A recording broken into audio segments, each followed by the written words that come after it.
10 € offerts et votre premier dépôt doublé avec le lien en description. Le Barça veut la gagner. Il y en a beaucoup qui veulent la gagner.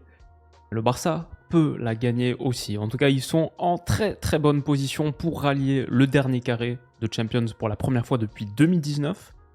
Ça fait 10 ans que le FC Barcelone a remporté sa dernière Ligue des Champions. Un Barça de la MSN, score 3-1 contre la Juve à l'époque à Berlin. Et ils ont fait un grand pas en sortant. Allez, ils ont un pied et 4 orteils en demi-finale, en quasi sortant.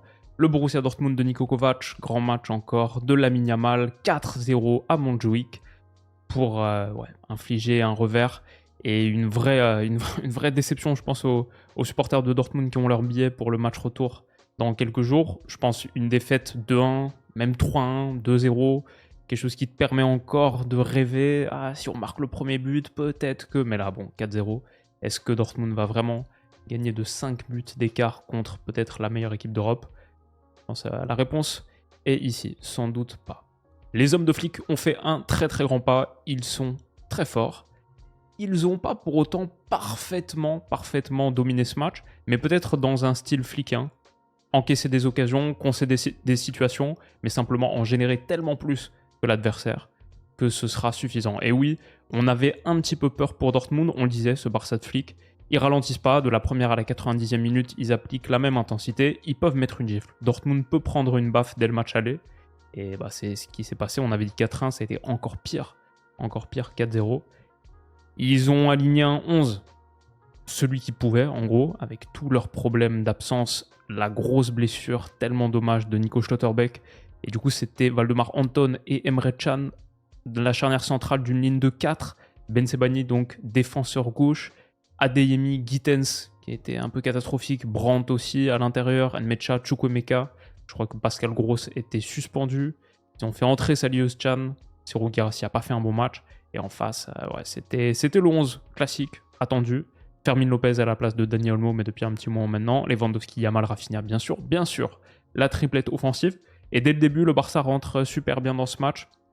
Récupération haute de Frenkie de Jong, comme ça, passe coupée, et derrière, sur la projection, à Baldé, il peut transmettre à Pedri, il peut attaquer la ligne, et très souvent, je trouve, le Barça a réussi à mettre Dortmund dans cette situation de... il y a deux options à couvrir, on ne peut pas couvrir les deux, il faut en choisir une, et donc laisser l'autre libre. Et là, Baldé peut accélérer, transmettre à Lewandowski, magnifique déviation. Il est vraiment toujours aussi bon dans les déviations comme ça. Fermin écarte autre côté pour Lamine Yamal. Regardez Lewandowski qui fait la paille. Il peut être servi immédiatement. Il la demande. Mais il y a toujours des options pour le Barça. Et c'est Lamine Yamal qui rentre sur son pied gauche. Il a fait tellement mal à Ben Sebaini. Il ouvre. Kobel la sort. Mais ouais, quelques minutes plus tard, quand il passe ce café crème flip-flap, double contact d'un pied avec un petit contre favorable quand même, et qui choisit la solution individuelle, peut-être un peu égoïste là-dessus. Mais on se dit que Dortmund va vivre une rencontre torride. Je crois au bout de 7 minutes, il y a déjà 4 tirs pour le Barça. Très très compliqué. Et en face, quand l'ailier droit de Dortmund face le duel à distance, Lamine Yamal, et c'est qui l'ailier droit en face? C'est Jamie Gittens qui a fait un match très difficile. Il a vraiment perdu en confiance depuis qu'il a été placé sur le banc. Perdu un petit peu sa place de titulaire. Malheureusement, il avait tellement bien démarré cette phase de Ligue de Champions. Mais là, il passe. Il perd la vision du ballon. Elle va directement en touche. Compliqué pour Dortmund, qui est vraiment à des années-lumière du Barça. C'était le match-up entre, pour moi, la meilleure des 8 et la moins bonne des 8. En tout cas, une des deux meilleures des 8. Et la moins bonne des 8. Ça, par contre, je trouve que Dortmund est encore moins bon en ce moment que Villa. 4-3-3/4-2-3/4-2-4 quand Frenkie décroche comme ça aux côtés de la ligne de 3. Et ce qui est un peu fou, c'est que ce 4-4-2 de Dortmund laisse le Barça jouer très librement. Frenkie n'est pas trop attaqué. C'est ici Chukwuemeka qui est censé le suivre. Honnêtement, il fait que l'accompagner. Frenkie peut accélérer. Et maintenant, il a deux options. Un peu le truc classique cruyffien. Les deux meilleures options, c'est deux devant toi, une de chaque côté. Les deux obliques, le V. Il peut soit la mettre à Rafinha à l'intérieur à sa droite, soit à Baldé à sa gauche. Et Rafinha s'est bien déplacé entre les lignes, dans cet intervalle. Ce 4-4-2, si tu fais 4-4-2, mais que des intervalles comme ça, ils sont percés aussi facilement, what's the point? Et je pense Chukwuemeka qui presse pas assez le porteur, presse pas assez Frenkie. Je trouve Dortmund a réussi à générer des situations. Le Barça en concède. C'est pas la meilleure équipe défensivement, le Barça. Par contre, défensivement, Dortmund, c'était un peu une calamité. Et on pouvait s'y attendre, on s'y attendait. Ils avaient en plus des gros problèmes de personnel. C'est une de leurs grosses faiblesses cette saison. Je crois que c'est quoi la 11e défense peut-être de Bundesliga, vraiment, à ce point-là. Pas voir les chiffres 11 qui me revient en tête, c'est peut-être ça. Ils encaissent beaucoup de buts, ils sont très friables. Et en plus, quand il y a Lamine Yamal en face, quand il y a la meilleure attaque d'Europe en face, ouais, c'est difficile pour tout le monde. Tellement de verticalité dans le jeu du Barça. Mais juste une qualité de combinaison que ce 4-4-2 très la 5, mais qui a beaucoup de mal à se déplacer sur la largeur, qui est très lent, très englué. Ils n'ont jamais réussi à les contenir. Yamal, Fermin, déviation, le jeu en une touche. Koundé à l'intérieur qui bat Brandt. Je veux dire, même Koundé, il peut prendre de vitesse un des milieux. C'est très compliqué forcément dans cette configuration. Et ouais, ça ne veut pas dire pour autant que le Barça a pas eu des petits moments de souffrance.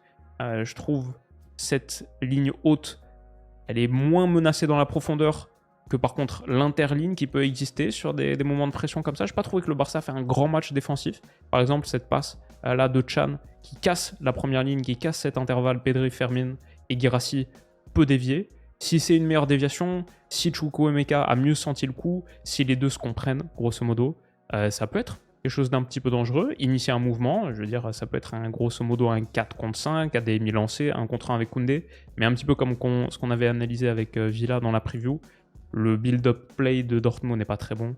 Guirassy, la remise, elle est dans le dos de Chukwuemeka, ils ne sont pas compris, techniquement c'est pas très bon, et ça fait juste un ballon récupéré par le Barça. Donc peut-être une meilleure équipe peut tirer profit de ces moments où la première ligne du Barça est un petit peu percée. Par contre, leur contre-pression est toujours aussi suffocante et Dortmund a eu beaucoup de mal face à ça. ADMI, bataille de chevelus, il tire les cheveux de Jules Koundé. Il a été dans un soir compliqué ADMI, au bord de l'exclusion, sorti à la mi-temps. C'est sur ce coup franc d'ailleurs que le Barça ouvre le score, la remise de Inigo Martinez pour Cubarsí. Inigo Martinez pas couvert par Guirassy, Cubarsí il prend le dessus sur Ryerson et Rafinha, ça m'a tué quand j'ai vu ça. Quand j'ai vu ça ce matin, Rafinha qui la vole sur la ligne. J'adore sur la célébration tout de suite. Tout le monde vient prendre Cubarsí, mais Cubarsí il dit non lâche-moi, je veux parler à Rafinha. Alors Rafinha, est-ce que tu l'as touché, oui ou non? Il lui dit ouais mec, je l'ai touché, désolé. Il est là mais non sérieux, je suis dégoûté. Bon ça va, il rigole un peu, c'est un défenseur central. Ça aurait été son premier but en Champions de sa carrière, mais bon, il n'est pas fait pour marquer. En revanche, ça aurait pu être un peu plus crispant si un hors-jeu avait été signalé. Ça se joue à rien, ça se joue à ce pied de Guirassy, c'est ce que le révélateur a dit. Mais honnêtement, sur l'action, on dirait qu'il est hors-jeu. Et là, d'un coup, le sourire disparaît. Pendant le goal check, ça aurait été un peu embarrassant. Genre Nani, Cristiano Ronaldo à l'époque. Même si le ballon était déjà rentré, erreur d'arbitrage à l'époque. Mais ouais, difficile pour Dortmund d'exister dans cette rencontre. ADMI qui met des semelles sur des chevilles, ça aurait pu être une exclusion à la demi-heure de jeu s'il ne fait pas un petit peu plus attention. C'est difficile. Pedri est toujours capable en une touche sur une récupération, boum, d'envoyer dans la profondeur comme ça. Le Barça a cette menace verticale aussi grâce à Pedri qui voit tout avant les autres. Et si Yamal est peut-être encore dans un meilleur soir, notamment que son pied droit est un peu mieux ajusté, ce ballon-là il est un peu trop profond pour Rafinha, peut-être ce trio aurait pu être encore plus dévastateur.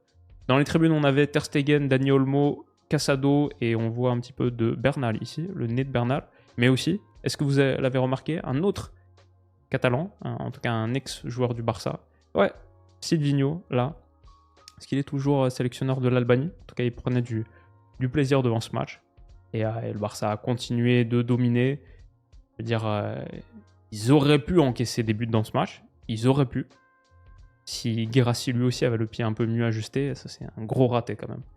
Gros raté de Serhou Guirassy.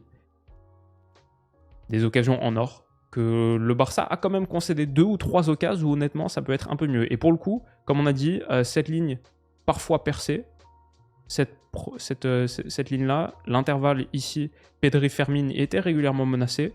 Et pour le coup, Guirassy, on l'avait dit dans la preview, c'est pas un très bon finisseur, il n'est pas particulièrement létal, ses chiffres de finition ne sont pas spectaculaires. Il a un plutôt bon volume, mais surtout il a une grosse qualité, c'est le jeu en déviation. Le jeu en pivot de Guirassy, pour le coup, est bon. Bonne déviation ici pour Brandt, qui lance Jamie Gittens, le centre de Gittens.